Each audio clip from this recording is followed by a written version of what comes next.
Olá, meus amigos e amigas do mistério. Sejam muito bem-vindos ao Hora de Histórias Assombradas.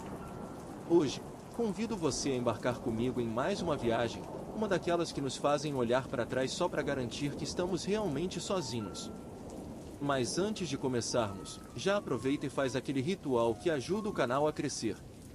Deixa seu like, se inscreve aqui no canal e ativa o sininho.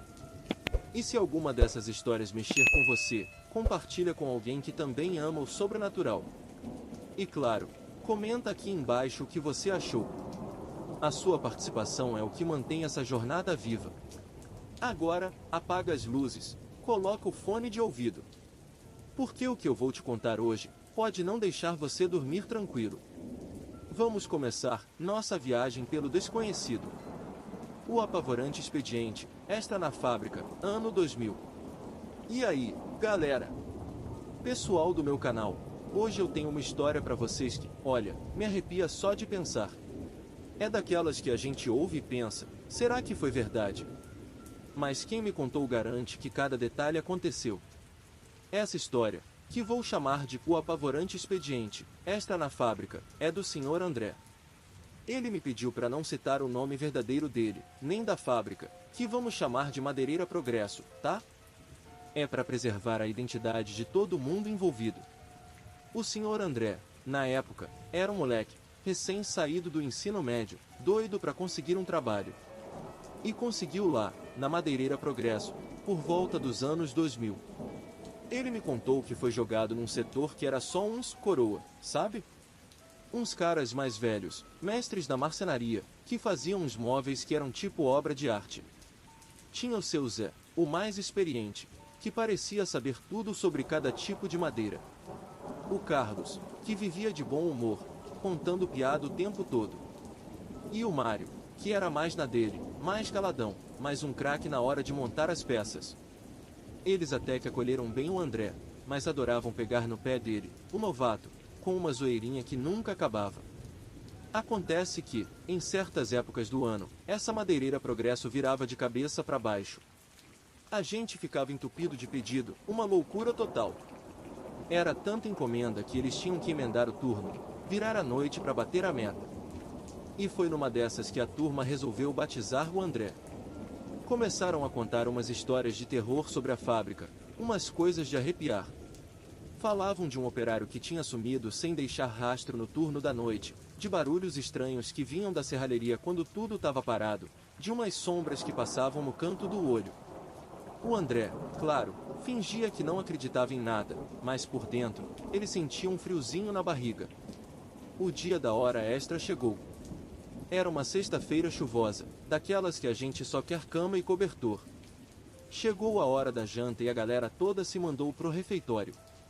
Mas aí, meu amigo, o seu Zé olhou pro André com aquela cara de quem vai aprontar e falou: "Ô, André, você fica. Não dá pra deixar o setor sozinho, as outras equipes ainda não foram, vai que alguém precisa de alguma coisa." O André, ingênuo, topou no desafio. Queria mostrar que era parceiro. Ele ficou lá, sozinho, no meio daquela barulheira de máquinas desligadas. O cheiro forte de pó de serra no ar era o único cheiro, o único som era o da chuva lá fora batendo no telhado. O silêncio, de repente, ficou pesado, esquisito. Começou a bater um medinho, sabe? A garganta ficou seca. Daí, do nada, a luz piscou. Uma, duas, três vezes. O André me contou que o coração dele saltou pela boca. E não parou por aí, as máquinas fizeram uns estalos, como se estivessem ligando sozinhas. A correia de uma delas rodou um tiquinho, sem motivo. Ele engoliu, seco. E para piorar, ele jurou que ouviu um sussurro, um som arrastado, vindo lá do fundo, de trás das pilhas de madeira. Será que estou ficando maluco? Ele pensou. A espinha dele gelou, ele começou a suar frio. Ah, esses velhotes estão aprontando para cima de mim. Querem me deixar com medo para valer, ele tentava se convencer. Ele tentava agir normal, como se não estivesse acontecendo nada, mas as pernas estavam bambas, mal paravam em pé. Quando a turma voltou, o André estava quase verde. Ele contou tudo, rindo sem graça, achando que eles iam se entregar, explodir de rir. Ah, seus putos! Mandaram bem na pegadinha. Quase morri do coração. Mas eles, o seu Zé, o Carlos e o Mário, olharam para ele com a cara mais séria do mundo. Do que cê tá falando, André? A gente não aprontou nada. O André ficou com uma pulga enorme atrás da orelha, mas ainda assim achou que era zoação, que estavam fingindo para trollar mais. Mas o que aconteceu na hora de ir embora, isso me deixou sem chão. A gente já estava saindo da fábrica, o André estava fechando o portão, e de repente, ouviram um estrondo lá dentro. Um barulho de madeira caindo, como se uma pilha inteira tivesse desabado. Um barulhão que fez o chão tremer. Eles voltaram correndo, acenderam as luzes e nada. As pilhas de madeira estavam perfeitas, nem um pedacinho fora do lugar. O André me disse que até hoje, ele e os amigos não conseguem explicar o que aconteceu naquela noite. E ele, que não acreditava em nada, jura pra você, o medo daquela noite ficou marcado para sempre. Fico pensando, o que será que realmente aconteceu lá dentro, hein? Pois é, gente, essa história do André na Madeireira Progresso é daquelas que nos faz questionar o que realmente sabemos sobre o mundo. Será que a gente está sozinho mesmo, ou tem mais alguma coisa espreitando no escuro? Um mistério que o tempo não apaga, né? Mas se essa história te deu um calafrio, prepare-se, porque a próxima vai te levar para um lugar onde a tranquilidade de um rio esconde um segredo antigo e arrepiante. É a história da Dona Josefa, contada pelo meu avô. E essa é de gelar o sangue. A Moça do Rio, ano 1968. Gente, a história que eu vou contar agora me foi passada pelo meu avô. Ele já se foi, mas deixou tantas lembranças, e essa história, essa ele contava sempre, em cada pescaria que a gente ia, por anos e anos. É a história da Dona Josefa, embora esse não seja o nome verdadeiro dela, tá? Os nomes aqui foram trocados para preservar a identidade da pessoa. Tudo isso aconteceu lá por 1968, num lugar que parecia saído de um filme antigo. Meu avô dizia que a Dona Josefa era uma garota que trabalhava num circo. Desses circos que viajavam de cidade em cidade, sabe? E um dia, esse circo chegou numa cidadezinha, dessas bem pacatas, no interior. Era um calor de rachar, daqueles que fazem a gente procurar uma sombra e um rio. E a Dona Josefa, como fazia todo dia desde que o circo tinha chegado, ia tomar banho no rio que passava ali perto. Era um rio lindo, cristalino, perfeito para se refrescar. Ela contava que, em uma dessas idas ao rio, encontrou um homem. Velho, bem velho. Mas não era só a idade que assustava. Era algo na presença dele. Uma coisa esquisita, que dava um arrepio na espinha só de olhar. E ela reparou, e isso a marcou muito, que ele não tinha parte da mão, era como se um pedaço tivesse sumido. Ela sempre tentava evitar, mas ele sempre aparecia por perto quando ela estava lá. Um dia, enquanto ela estava na água, o velho falou com ela. Com uma voz rouca, arrastada, que parecia vir do fundo de um poço, ele disse: "Moça, se você continuar tomando banho aqui sozinha desse jeito, vai acabar sumindo." Ela, moça nova, cheia de vida, dessas que acham que nada de ruim vai acontecer, simplesmente ignorou o aviso. Achou que era conversa de velho, de quem não tinha mais o que fazer. Deu de ombros e continuou com a vida dela. No dia anterior à partida do circo, a Dona Josefa foi lá de novo. Tomou seu banho, o velho não estava por perto. Ela voltou para casa, para a lona do circo, como se nada tivesse acontecido, tranquila. Mas na manhã seguinte, quando todos acordaram para os afazeres do circo, para arrumar as coisas para ir embora, notaram a ausência dela. Começaram a procurar, chamando, gritando o nome dela por todo lado. E o que eles encontraram foi de gelar o sangue. As roupas dela estavam ali, ao pé da rede de dormir onde ela dormia, todas molhadas. Delas e do velho, nunca mais se teve notícia. Ninguém nunca mais os viu. Desde então, meu avô dizia, e muita gente da cidade, daquelas que moram lá há anos, confirmava, que de vez em quando, em dias de muito calor, se vê uma jovem linda tomando banho naquele rio. Mas cuidado! Meu avô alertava, Quem tenta se aproximar, sente uma força puxando para o fundo do rio, como se mãos invisíveis quisessem te arrastar. Ele falava que alguns sentem uma angústia terrível, um aperto no peito, como se o rio estivesse sufocando a alma. E outros sentem uma atração louca, irresistível, pela beleza daquela mulher e querem chegar perto dela a todo custo, mas quando se aproximam, não voltam mais. Eu, depois de ouvir essa história tantas vezes, nunca mais tive coragem de entrar naquele rio. E você deveria pensar 2 vezes antes de se aproximar também, viu? Melhor não arriscar. Essa história da Dona Josefa e do rio é para pensar 2 vezes antes de se aventurar em lugares que guardam segredos tão antigos. O que será que realmente aconteceu com ela e com aquele velho? Algumas lendas são tão fortes que parecem prender as almas ao lugar, não acham? E falando em coisas que nos marcam e mudam nossa vida, a próxima história é sobre uma experiência que virou a vida de uma mulher do avesso. Uma caminhoneira que não acreditava em nada, até que a estrada vazia da pandemia lhe mostrou um lado da realidade que ela jamais imaginou. Essa é a história da Ana Paula. A encruzilhada no ano da pandemia, ano 2019. Gente, se tem uma coisa que a gente aprende na estrada é que tem muito mais coisa entre o céu e a terra do que a nossa vã filosofia. E eu, Ana Paula, que o diga. Sim, esse nome é fictício, tá? Troquei ele para preservar minha identidade, mas o que eu vou contar aconteceu de verdade comigo. Eu era a caminhoneira mais cética que vocês podiam conhecer. Para mim, sobrenatural era coisa de filme, de livro de terror, de papo de boteco para assustar a molecada. Eu ria. Ria mesmo. Achava tudo bobagem, conversa de quem não tinha mais o que fazer. Isso até 2019, no auge da pandemia. Vocês lembram daquele tempo, né? As estradas vazias, um silêncio que dava para ouvir o próprio pensamento. Parecia que o mundo tinha parado. Eu estava voltando de uma entrega, altas horas da noite. A estrada que levava para Minas, perto de Ubá, era um breu completo. Não tinha um carro sequer, uma luz, nada. Só o ronco do motor do meu caminhão e o vento gelado batendo no para-brisa.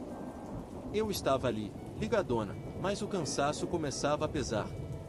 De repente, lá na frente, no meio daquela escuridão sem fim, os faróis do caminhão pegaram uma coisa estranha. Uma encruzilhada. E bem no centro dela, um trabalho. Daqueles que a gente vê em filme de terror mesmo. Umas velas pretas derretidas, umas farofas espalhadas, galhos secos, umas figuras esquisitas, tudo jogado no chão. Eu, com a minha marrã de sempre, ri sozinha dentro da cabine. Olha só que bobagem, que gente sem noção, pensei, com um desdém que hoje me envergonha. E sabem o que eu fiz? Com a minha ignorância e arrogância, passei com meu caminhão por cima de tudo, sem dó nem piedade. A vela amassando sob os pneus, o barulho crocante da farofa sendo esmagada. Por um segundo, senti um arrepio, um gelo na espinha, mas logo me convenci, é só bobagem. Isso não vai me pegar. É coisa de gente fraca, de mente pequena. Ah, se eu soubesse o que me esperava nos próximos minutos. Passaram uns poucos quilômetros, e o cheiro, começou um cheiro podre, de enxofre queimado, que invadiu a cabine. Um cheiro forte, nauseante, que grudava nas narinas, parecia entrar pela pele. Eu liguei o ar-condicionado no máximo, abri as janelas, mas não adiantava. O cheiro ficava ali, impregnado, me sufocando. E junto com o cheiro, veio um frio cortante. Não era o frio da madrugada, não. Era um frio que parecia vir de dentro do caminhão, um gelo que entrava nos ossos, que parecia me congelar por dentro, mesmo com o aquecedor ligado no máximo. Eu tremia incontrolavelmente. Tentei ligar o rádio para me distrair, para ouvir uma música, uma voz, qualquer coisa, mas ele começou a chiar descontroladamente, ligava e desligava sozinho, com uns estalos assustadores. E foi aí que eu ouvi um sussurro. Uma voz gutural, arrastada, que parecia vir de lugar nenhum, mas que me chamou. Ana Paula. Meu coração disparou, batia tão forte nas costelas que eu pensei que ia sair pela boca. E eu juro que ouvi umas risadas abafadas, tipo gargalhadas malignas, vindo de trás do banco do carona. Olhei para o retrovisor, e o que eu vi, uma sombra escura, disforme, como se estivesse sentada no banco do carona, onde normalmente ia o meu companheiro de viagem. Não era uma pessoa, era algo que absorvia a pouca luz que vinha dos painéis do caminhão, algo que se movia, mas sem forma definida. Meus olhos marejaram, eu não conseguia tirar a visão dali, e as mãos agarraram o volante com tanta força que os nós dos meus dedos ficaram brancos. Eu não conseguia respirar direito, a garganta estava seca. Pisei no acelerador até o fundo. O caminhão rugiu, mas a sensação era que ele mal saía do lugar. A estrada parecia se estender infinitamente, os marcos quilométricos não chegavam nunca. Cada curva, cada árvore à beira da estrada, parecia esconder alguma coisa, algo que me observava. O medo me consumia, um pânico que eu nunca tinha sentido na vida. Eu chorava, gritava, implorava para aquilo parar, para Deus me ajudar, mas a voz continuava, e a sombra parecia se mover, se aproximar. Eu podia sentir o hálito frio. Era um tormento que parecia não ter fim. Aquela noite foi um inferno na terra, uma coisa que eu não desejo para o meu pior inimigo. Eu não sei como, mas, de alguma forma, eu consegui chegar no meu destino. Estacionei o caminhão num posto de gasolina que ainda estava aberto, tremendo tanto que mal conseguia descer da cabine. Entrei na lanchonete, pedi um café e desabei, chorando que nem criança. Desde aquela noite, eu não sou mais a mesma. Aquilo que eu vi, que eu senti, que eu vivi naquela estrada vazia da pandemia. Não tem explicação lógica, não tem como negar. É algo que marcou minha alma, que me fez ver que o mundo é muito maior do que a gente imagina. Aquilo me abalou tanto, mas tanto, que eu precisei encontrar um sentido. Eu comecei a procurar respostas, a ler, a conversar com quem entendia de outras dimensões, de espiritualidade. E foi assim que eu me converti, me virei espírita. Hoje, eu acredito com toda a minha fé que existem coisas entre o céu e a terra que a gente não pode duvidar, forças que a gente não entende. E jamais, jamais, eu passo por cima de um trabalho de encruzilhada de novo. A lição foi dura, mas foi aprendida. Essa é uma história que eu carrego comigo, um lembrete constante de que a vida tem mistérios que a nossa razão não alcança. E é isso, pessoal.